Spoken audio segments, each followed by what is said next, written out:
Amen. Tunay nga po na sa Panginoon ngiti. Ika'y gumaganda, ngiti ika'y pumupugi. At tunay nga po ang pagpapala ng Diyos ay umaakit. Amen. Sa awit pa lang, maranasan maramdaman na po natin ang pagpapala ng Diyos, no? Matouch natin si Lord. Alam nyo, natatouch si Lord pag nakikita niya tayo sumasayaw. Amen. Pag nakikita niya tayo umiinda, pag nakikita niya tayong, ayan, kagaya ni Ate Maika. Sabi ko ang Ate Maika, sabi ko magpatotoo siya kasi alam niyo kagabi, ubo-ubo yan. Ako nga, libre na nga ako kasi parang nakakahawa eh. Amen. Mas makapagramdam niya. Amen. Pero salamat sa Panginoon dahil sabi niya kanina, sa kanyang pagsayaw, parang lumabas lahat. Amen. Yung kanyang mga nararamdaman. Di ba umuubo pa ba? Umuubo ka pa ba? Amen. Kagabi, namina. Pero ngayon, napakalakas na nagpupuri sa Panginoon. Kaya church, alam niyo, sa panahon ng praise and worship, dapat po umawi, dapat umindak, dapat isayaw natin yung pinakadabo sa Panginoon. Kasi sa oras na yon, doon po lumalabas yung mga espiritu ng Panginoon. Yung kanyang pagsama, yung alam mo, yung kala mong pawis lang yung lumabas, pero yung mga masasamang, alam mo yung masasamang demonyo dyan sa katauhan mo, yung mga karamdaman, sakit, di ba? Lumalabas yan sa panahon ng praise and worship. No? Bukod po sa pastoral, amen. Siyempre, gusto ng Lord matouch yun. Kasi doon pa lang, di ba, sumasayaw ka na, umiindak, umaawit, nagpupuri. Kaya sa panahon ng praise and worship, huwag po kayong mahiyang magtaas ng kamay, sumayaw, umindak, umawit sa Panginoon. Kasi lahat, kahit yung kalungkutan na dala-dala na galing sa labas, papawiin ng Panginoon kapag tayo sasayaw, umindak. Amen. Sa oras na tayo, tayo magdadako po sa paghahandog sa pagbibigay sa Panginoon. Makipagbukas po ko sa inyo sa aklat po ng Marcos chapter 12. Alam ko po, sa ating buhay, alam na po natin ito, no? Sa Marcos chapter 12, verse 41 to 44, ang kaloob ng biyuda. May mga biyuda na po ba dito? Amen. Sa buli-buli. Ayun, meron. Amen. Alam nyo, mabuti ang Panginoon dahil kaya tayo dinadala ng Lord dito dahil manya tayo. Gusto ni Lord, mapil natin palagi, araw-araw natin buhay, nalag na tayo. Amen. At makipagbukas po ko sa inyo, may bago po ba? Wala naman, no? Church, patuloy po natin ipinapayag na Jesus My Life ay naniniwala sa paghandog, sa pagbibigay sa Panginoon dahil ito po ang susi, no, ng pagpapala. Alam nyo, dapat ang magkasama po ang faithfulness at obedience. Hindi ka lang pwedeng sabing faithful, hindi ka naman obedient, hindi ka sumusunod. Parang tapat ka lang, pero hindi ka naman sumusunod. Mahirap yun. Pwede naman sumusunod ka, pero hindi ka naman tapat. Mahirap yun. Dapat po lagi natin pagsasamahin ang faithfulness at obedience para lahat ng pagpapala ng Diyos ay makamtampo natin sa ating mga buhay. Amen? Basahin ko po ang salita ng Diyos muli, Marcos 12, verse 41 to 44, na sabi po, naupo si Jesus sa tapat ng hulugan ng mga kaloob sa templo. So, ibig sabihin, si Jesus ay nandyan sa tabi mo, nandito, nandyan. Alam niyo, tinitingnan ng Panginoon tayo sa ating pag-upo. Amen? Naupo si Jesus sa tapat ng hulugan ng mga kaloob sa templo at pinagmasdan niya, at pinagmasdan ang mga naghuhulog na salapi ng pera. Amen? Napansin niyang maraming mayayaman ang naghuhulog ng malalaking halaga. 42. Lumapit naman ang isang biyudang dukha. Hindi lang po siya biyuda, isa rin po siyang dukha. Ano po bang dukha? Mahirap. Amen?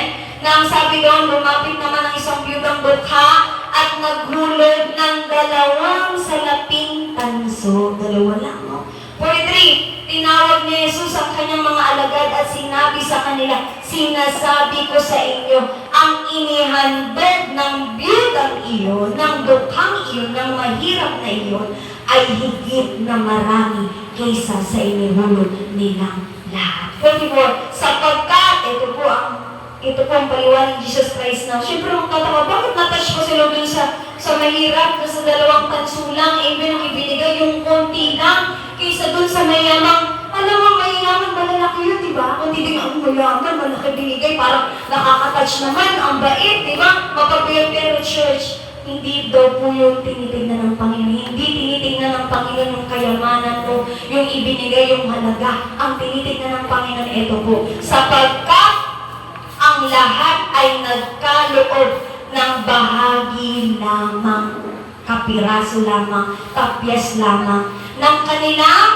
lamang ng kanilang kayamanan. Ngunit, ang ibinigay ng babaeng iyon, yung dukha, yung mahirap, hello, bagamat siya'y dukha, ay buo niyang ibinigay ang kanyang ikinabubuhay. Palagpakan po natin ang pagkabas ng salita ng Diyos. Church, natunay nga po na makita natin na natouch si Lord doon sa mahirap.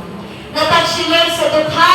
Natouch si Lord doon sa kaunti lang yung ibinigay. Bakit po? Bakit hindi natouch si Lord doon sa mayaman? Bakit hindi natouch si Lord doon ang laki million yung ibinigay? Bakit po? Kasi alam ng Diyos na yung nagbibigay ng mahirap ay buong-buo niyang ibinigay ang kanyang kaloob sa Panginoon. Yung kanyang tithes and offering, yung kanyang ikinabubuhay, yung kanyang kinita. Sa buong isang linggo sa kanyang buhay ay ibinigay niya. Kaya church, ang nais at ibig ng Panginoon, hindi na nais yung lahat ng kayamanan mo. Ang nais niya yung totoo, yung tapat, na yung talaga yung pinagmulan ng kinakita mo. Yung 10% ng iyong kinita. At mas lalo pa pong mag-bless, matouch si Lord sa atin kung hihigitan po natin yung ating pong mga tithes and offering. Alam nyo, pag natouch natin si Lord, lalo niya tayong i-bless.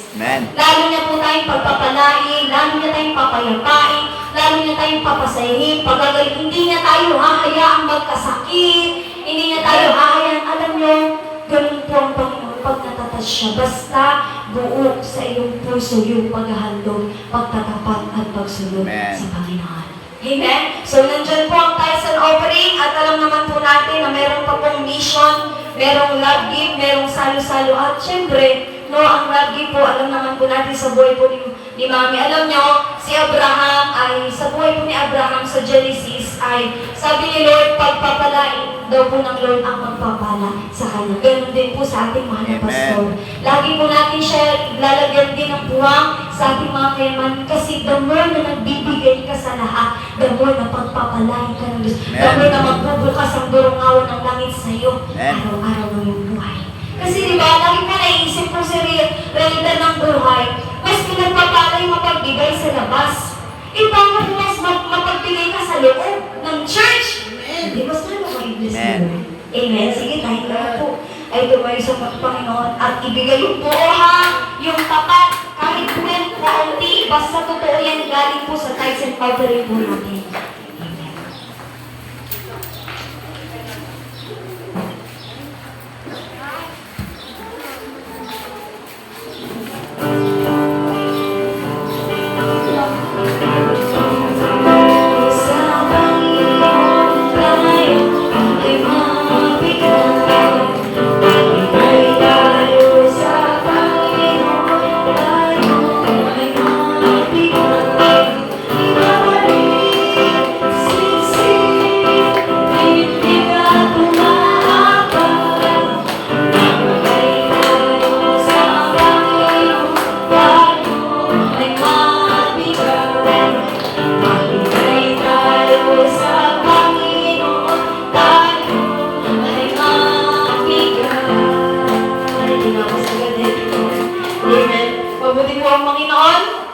Kitang-kita ni Lord yung mga halaga po. Church, ulitin po, wala pong problema kung maliit yan. Ang gusto ng Panginoon yung totoo, yung buo, alam mo yung masaya. Di ba masarap tumanggap na yung ibinigay sa'yo na lang yan ha. Dapat bigyan mo rin ako. Hindi dapat ganun, amen. Dapat yung, sa'yo na lang yan. Di ba sarap sa pakilang mo yung salamat na nakaka-touch? Sino kayo magbibigay sa akin? Amen. Sige, extend mo natin ang ating pong offering, i-multiply ng Diyos po sa ating mga buhay. Yes, Lord, Jesus, salamat po sa mga salaping ito. Tunay nga po, Ama, na ipinagkaloob po ng aking mga kapatid, Lord. Alam niyo po ang kanilang mga sitwasyon, alam niyo po ang kanilang mga buhay, alam niyo po ang kanilang mga bayarin, alam niyo po ang kanilang mga pinag-aganan, Lord. At kitang-kita ng iyong mata, Panginoon, kung paano po sila naghandog, kung paano po sila nagbigay. Ama, i-multiply niyo po itong mga salaping ito, Panginoon, na ito po'y bumalik sa aking mga kapatid ng siksik, liglig at umaang patuloy niyo po iparanas sa kanilang mga buhay, maging sa aking buhay, Lord, ang mga pagpapala, ang durungawan ng langit na siyang bubukas sa aming mga buhay, Panginoon, mga opportunities, mga promotion, pagtaas ng mga sahod, Panginoon, namin mga kapatid. Salamat po, magamit po ito sa iyong ubasan, Panginoon, sa iyong pupuri, pasalamat sa ngalan ni Jesus. Amen at amen.